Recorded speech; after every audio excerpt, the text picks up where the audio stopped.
A tourist unleashed his bulldog on a royal guard, thinking fear would break his stance, but when the guard's hands moved, the crowd gasped. His threatening beast had met its match. Here's what happened. But before we continue, let us know in the comments below where you're watching from. Subscribe to the channel, as tomorrow at the same time we bring you another remarkable display of royal guard valor that you won't want to miss.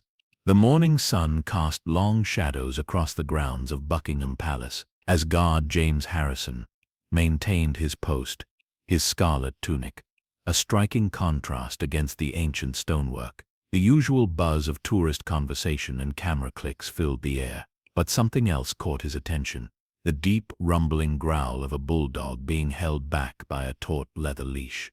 "Easy there, Cupcake," a man's voice carried across the courtyard, dripping with false sweetness that barely masked underlying aggression. "You'll get your chance to meet the toy soldier soon enough." Marcus Reed, a stocky man in his 40s wearing cargo shorts and a sleeveless shirt that revealed heavily tattooed arms, made his way through the crowd. His bulldog, Cupcake, strained against the leash, powerful muscles rippling beneath his brown and white coat. Several tourists instinctively stepped back, creating a small clearing around Reed and his dog. A mother hurriedly pulled her young son behind her, while an elderly couple exchanged worried glances. The bulldog's presence itself wasn't concerning.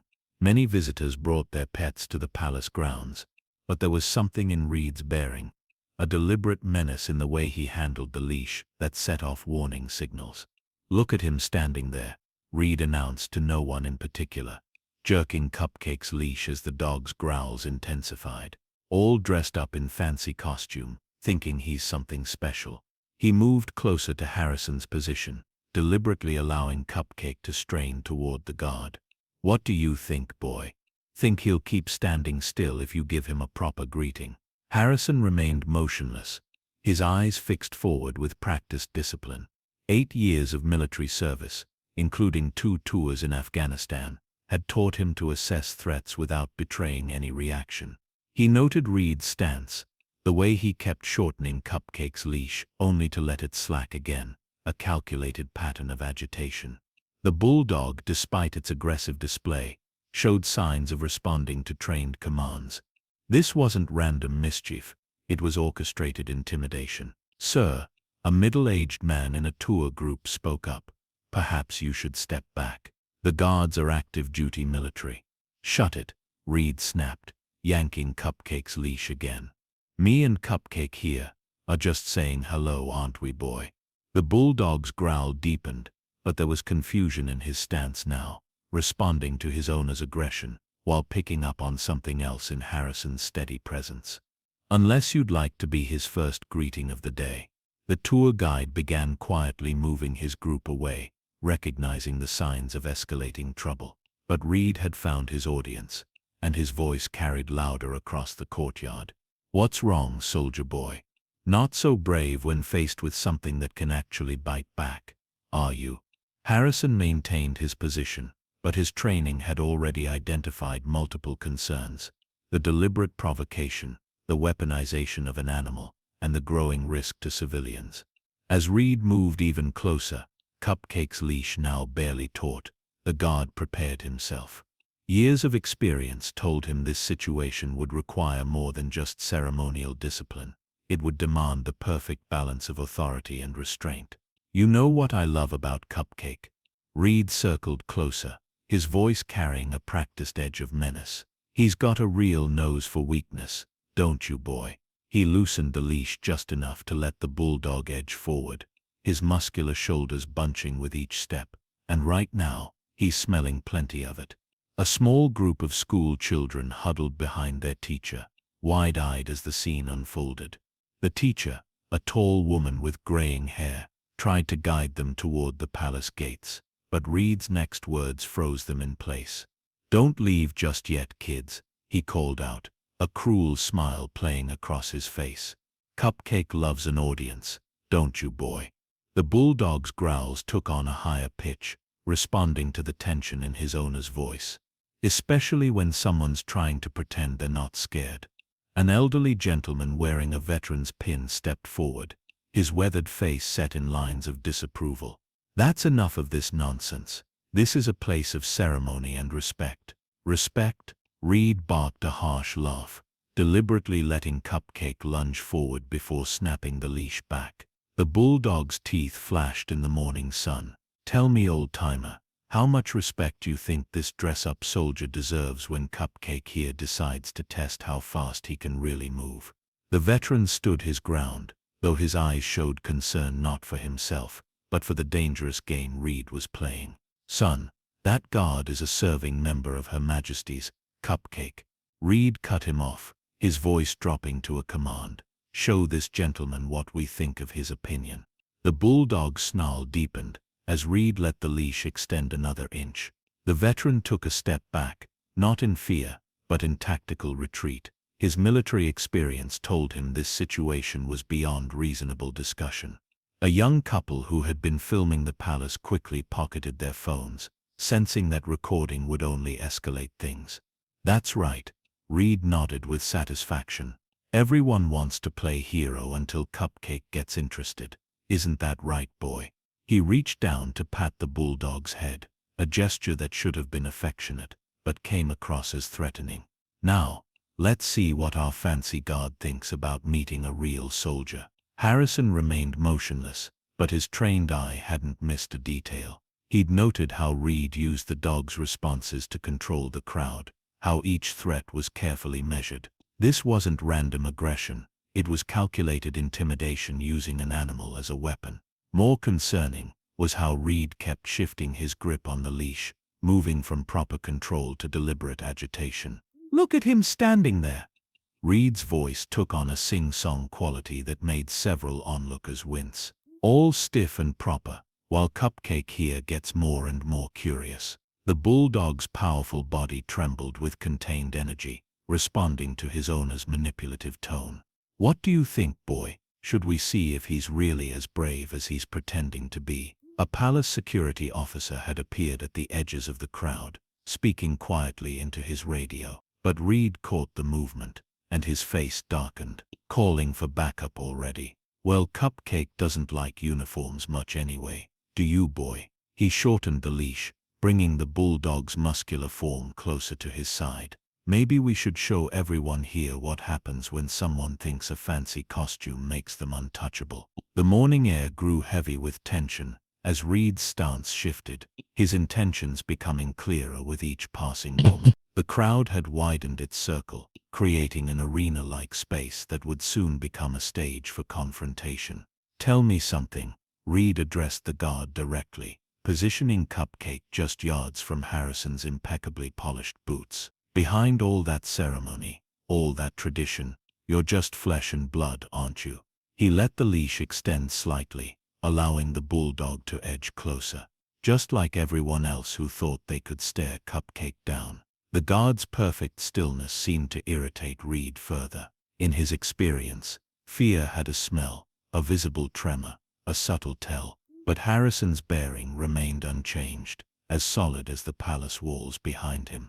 Even Cupcake seemed unsure now, his aggressive stance undermined by occasional glances back at his owner, as if seeking confirmation. You see, Cupcake here has a special talent, Reed continued, his voice taking on a darker edge. He can smell fear through all that fancy dress-up, can't you, boy? He jerked the leash sharply, causing the bulldog to bark, a sound that echoed off the palace stones and sent several children pressing closer to their parents. A woman in a business suit took out her phone, presumably to call for help, but Reed's head snapped toward her immediately. I wouldn't do that if I were you, he warned, letting Cupcake turn and growl in her direction.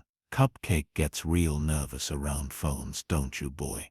Makes him do unpredictable things. The woman slowly lowered her phone, but her other hand had found the arm of a nearby tourist, both standing their ground despite their fear. Around them, the crowd had taken on a new energy. Not just concern now, but a simmering anger at this deliberate threatening of a guard who couldn't defend himself. You know what I think? Reed moved even closer, Cupcake's powerful body now barely 3 feet from Harrison. I think all this, he gestured at the guard's uniform with his free hand, is just for show. a costume to hide behind. But Cupcake, he sees through that, don't you, boy? The Bulldog's behavior had become increasingly conflicted. While still responding to his owner's aggressive cues, something about Harrison's unwavering presence seemed to confuse him. His growls were interspersed with moments of uncertainty, his powerful head tilting slightly, as if trying to reconcile the mixed signals he was receiving. "We've done this before, haven't we, Cupcake?" Reed's voice carried a note of proud cruelty. "Remember that security guard at the mall? The bouncer at that pub?" He chuckled darkly. "All tough guys until Cupcake showed them what real power looks like. But this one," he nodded toward Harrison, "this one thinks his fancy hat and shiny buttons make him special." A palace guard sergeant had appeared at the edges of the scene, assessing the situation with professional calm. But before he could intervene, Reed's next words froze everyone in place. "Let me tell you what's going to happen," Reed announced, his voice carrying across the courtyard with deliberate menace. His fingers played with the leash clip as he spoke, the metal catching sunlight with each twist. Sweat had begun to bead on his forehead, not from the morning heat, but from the growing frustration at his inability to provoke a response. "In about 30 seconds, Cupcake here is going to test your dedication to standing still. And trust me," his smile turned predatory, years of using intimidation evident in every line of his face. "He's got quite the track record for making people move." The palace guard sergeant took another measured step, his own military bearing evident in his controlled approach. But Reed's response was immediate, his body language shifting to encompass both threats. "One step closer," he warned, yanking Cupcake's leash just enough to elicit a deep growl that echoed off the palace walls. "And everyone here gets to see just how fast Cupcake can run." The Bulldog's muscles bunched beneath his brown and white coat, responding to the increasing tension in the leash, though his eyes kept darting between Reed and Harrison with growing uncertainty. Harrison remained motionless, but his military training had already mapped out multiple scenarios. Through years of combat experience and specialized training, he'd noticed the subtle tells that others might miss. Cupcake's ears would flick back at certain tones in Reed's voice, not aggression, but uncertainty, a sign of conflicted training rather than natural threat. He'd observed the dog's shifting weight patterns, the way his paws would spread and reset with each command, showing the conflict between trained responses and natural instinct. Most importantly, he'd recognized that the real threat wasn't the Bulldog, but the man holding the leash, a common situation he'd encountered during his military service with working dogs. "Time's up, soldier boy." Reed's voice dropped to a dangerous whisper, his fingers now playing with the leash clip in a way that betrayed his intentions. Each movement was deliberate, calculated to maximize the tension of the moment. "Let's see how well that training holds up when Cupcake here decides to play." His fingers moved to the leash's clip, the metal catch glinting in the morning sun as his thumb found the release mechanism. "Ready or not?" The sound of the leash clip releasing echoed across the courtyard like a gunshot. "Get him, Cupcake." Reed's command cracked through the air, vicious satisfaction written across his face as the Bulldog lunged forward. Time seemed to slow. Harrison's military training took over, his mind calculating trajectories and responses even as his body remained perfectly still. He noted every detail, the Bulldog's powerful muscles coiling for the attack, the horrified gasps from the crowd, Reed's triumphant sneer. But most importantly, he saw what others didn't, the hesitation in Cupcake's charge, the conflict in the dog's body language. At the last possible moment, when Cupcake was mere inches from impact, Harrison moved.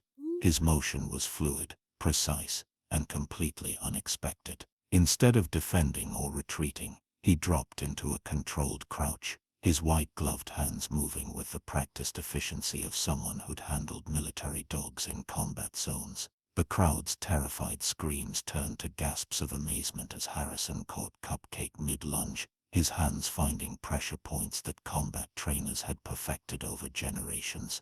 The Bulldog hit Harrison's grip like a battering ram, but the guard's movements were calm and precise. He redirected the charge, guiding the dog to the ground with firm, gentle authority. Easy there, soldier, Harrison murmured, hands working practiced pressure points. The bulldog's snarl faded, tail beginning to wag. Reed gaped. Cupcake. Attack. I said attack. The dog only glanced at him, then rolled to show his belly to Harrison. You've been trained properly before, haven't you? Harrison said, voice carrying across the courtyard. Military bloodline, bred for intelligence, loyalty, and the ability to recognize real authority.